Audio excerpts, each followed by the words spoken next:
شروع اللہ کا نام لے کر جو بڑا مہربان نہایت رحم والا ہے۔ جو مخلوق آسمانوں اور زمین میں ہے اللہ کی تسبیح کرتی ہے، اور وہ غالب ہے، حکمت والا ہے۔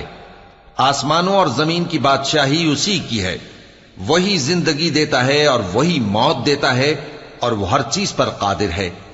وہی اول اور وہی آخر، اور اپنی قدرتوں سے سب پر ظاہر اور پھر بھی پوشیدہ ہے، اور وہ ہر چیز کا خوب جاننے والا ہے۔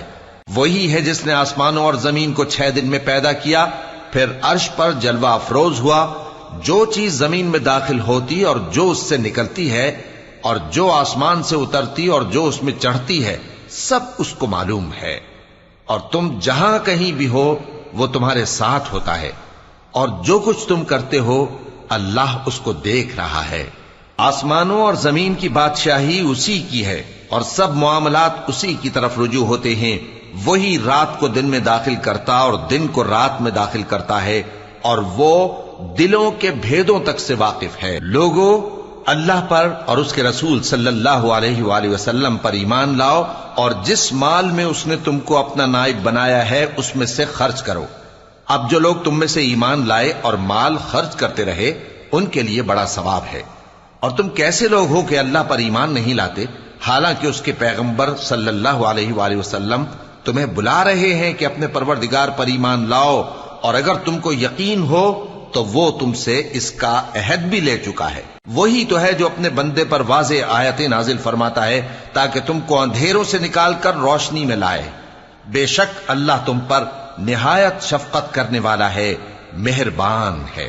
اور تم کو کیا ہوا ہے کہ اللہ کے رستے میں خرچ نہیں کرتے، حالانکہ آسمانوں اور زمین کی وراثت اللہ ہی کی ہے۔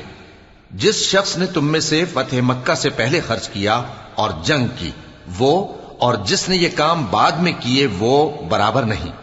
ان کا درجہ ان لوگوں سے کہیں بڑھ کر ہے جنہوں نے بعد میں مال خرچ کیے اور کفار سے جنگ کی، اور اللہ نے سب سے ہی ثواب نیک کا وعدہ کیا ہے، اور جو کام تم کرتے ہو اللہ ان سے واقف ہے۔ کون ہے جو اللہ کو نیک نیتی سے قرض دے تو وہ اس کو کئی گنا ادا کرے گا، اور اس کے لیے عزت کا صلہ یعنی جنت ہے۔ جس دن تم مومن مردوں اور مومن عورتوں کو دیکھو گے کہ ان کے ایمان کا نور ان کے آگے آگے اور داہنی طرف چل رہا ہے، تو ان سے کہا جائے گا کہ تم کو بشارت ہو کہ آج تمہارے لیے باغ ہیں جن کے نیچے نہریں بہ رہی ہیں، ان میں تم ہمیشہ رہو گے، یہی بڑی کامیابی ہے۔ اس دن منافق مرد اور منافق عورتیں مومنوں سے کہیں گے کہ ہمارے لیے انتظار کرو کہ ہم بھی تمہارے نور سے روشنی حاصل کریں۔ ان سے کہا جائے گا کہ پیچھے کو لوٹ جاؤ، پس وہاں نور تلاش کرو۔ پھر ان کے بیچ میں ایک دیوار کھڑی کر دی جائے گی جس میں ایک دروازہ ہوگا، جو اس کی جانب اندرونی ہے اس میں تو رحمت ہے، اور جو بیرونی جانب ہے اس طرف عذاب ہے۔ تو منافق لوگ مومنوں سے کہیں گے کہ کیا ہم دنیا میں تمہارے ساتھ نہ تھے؟ وہ کہیں گے کیوں نہیں تھے، لیکن تم نے خود اپنے آپ کو بلا میں ڈالا اور ہمارے لیے گردش زمانہ کے منتظر رہے، اور اسلام میں شک کیا، اور فضول آرزوؤں نے تم کو دھوکے میں ڈالے رکھا، یہاں تک کہ اللہ کا حکم آ پہنچا، اور اللہ کے بارے میں تم کو وہ شیطان بڑا فریب دیتا رہا۔ تو آج تم سے کوئی معاوضہ نہیں لیا جائے گا، اور نہ کافروں ہی سے قبول کیا جائے گا۔ تم سب کا ٹھکانہ دوزخ ہے کہ وہی تمہارے لائق ہے، اور وہ بری جگہ ہے۔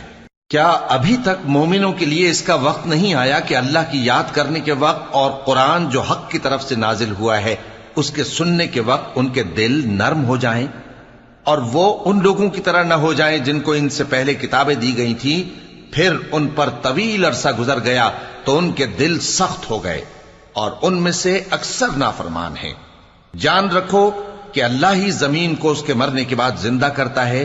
ہم نے اپنی نشانیاں تم سے کھول کھول کر بیان کر دی ہیں تاکہ تم سمجھو۔ جو لوگ خیرات کرنے والے ہیں، مرد بھی اور عورتیں بھی، اور اللہ کو نیک نیتی سے قرض دیتے ہیں، ان کو کئی گنا ادا کیا جائے گا، اور ان کے لیے عزت کا صلہ ہے۔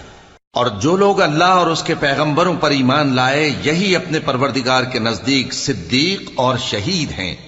ان کے لیے ان کے اعمال کا صلہ ہوگا، اور ان کے ایمان کی روشنی بھی ہوگی۔ جن لوگوں نے کفر کیا اور ہماری آیتوں کو جھٹلایا، وہی اہل دوزخ ہیں۔ جان رکھو کہ دنیا کی زندگی محض کھیل اور تماشا اور زینت و آرائش اور تمہارے آپس میں فخر و ستائش اور مال و اولاد کی ایک دوسرے سے زیادہ طلب و خواہش ہے۔ اس کی مثال ایسی ہے جیسے بارش کہ اس سے اگنے والی کھیتی کسانوں کو بھری لگتی ہے، پھر وہ کھیتی خوب زور پر آتی ہے، پھر اے دیکھنے والے تو اس کو دیکھتا ہے کہ پک کر زرد پڑ جاتی ہے، پھر چورا چورا ہو جاتی ہے۔ اور آخرت میں کافروں کے لیے عذاب شدید اور مومنوں کے لیے اللہ کی طرف سے بخشش اور خوشنودی ہے۔ اور دنیا کی زندگی تو دھوکے کا سامان ہے۔ بندو اپنے پروردگار کی بخشش کی طرف اور جنت کی طرف لپکو جس کا عرض آسمان اور زمین کے عرض کا سا ہے، اور وہ ان لوگوں کے لیے تیار کی گئی ہے جو اللہ پر اور اس کے پیغمبروں پر ایمان لائے ہیں۔ یہ اللہ کا فضل ہے، جسے چاہے عطا فرمائے، اور اللہ بڑے فضل کا مالک ہے۔ کوئی مصیبت زمین میں اور خود تم پر نہیں پڑتی مگر پیشتر اس کے کہ ہم اس کو پیدا کریں، ایک کتاب میں لکھی ہوئی ہوتی ہے، اور یہ کام اللہ کو آسان ہے۔ تاکہ جو فائدہ تمہیں حاصل نہ ہو سکا اس کا غم نہ کھایا کرو، اور جو تم کو اس نے دیا ہو اس پر اترایا نہ کرو۔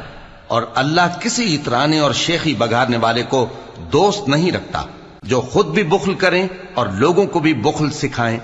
اور جو شخص روگردانی کرے تو اللہ بھی بے نیاز ہے، لائق حمد و ثنا ہے۔ ہم نے اپنے پیغمبروں کو کھلی نشانیاں دے کر بھیجا اور ان پر کتابیں نازل کی اور میزان عدل، تاکہ لوگ انصاف پر قائم رہیں، اور لوہا پیدا کیا کہ اس میں اسلحہ جنگ کے لحاظ سے زور بھی بہت ہے اور لوگوں کے لیے فائدے بھی ہیں، اور اس لیے کہ جو لوگ بن دیکھے اللہ اور اس کے پیغمبروں کی مدد کرتے ہیں اللہ ان کو معلوم کرے۔ بے شک اللہ زور آور ہے، غالب ہے۔ اور ہم نے نوح اور ابراہیم کو پیغمبر بنا کر بھیجا اور ان کی اولاد میں پیغمبری اور کتاب کے سلسلے کو وقتاً فوقتاً جاری رکھا، سو بعض تو ان میں سے ہدایت پر ہیں اور اکثر ان میں سے نافرمان ہیں۔ پھر ان کے پیچھے انہی کے قدموں پر اور پیغمبر بھیجے، اور ان کے پیچھے مریم کے بیٹے عیسیٰ کو بھیجا، اور ان کو انجیل عنایت کی، اور جن لوگوں نے ان کی پیروی کی ان کے دلوں میں شفقت اور مہربانی ڈال دی۔ اور ترک دنیا والی نئی بات تو خود انہوں نے نکال لی، ہم نے ان کو اس کا حکم نہیں دیا تھا، مگر انہوں نے اپنے خیال میں اللہ کی خوشنودی حاصل کرنے کے لیے آپ ہی ایسا کر لیا تھا، پھر جیسا اس کو نبھانا چاہیے تھا نبھا بھی نہ سکے۔ پس جو لوگ ان میں سے ایمان لائے ان کو ہم نے ان کا اجر دیا، اور ان میں بہت سے نافرمان ہیں۔ مومنو اللہ سے ڈرو اور اس کے پیغمبر پر ایمان لاؤ، وہ تمہیں اپنی رحمت سے دگنا اجر عطا فرمائے گا اور تمہارے لیے روشنی کر دے گا جس میں تم چلو گے، اور تم کو بخش دے گا، اور اللہ بخشنے والا ہے، مہربان ہے۔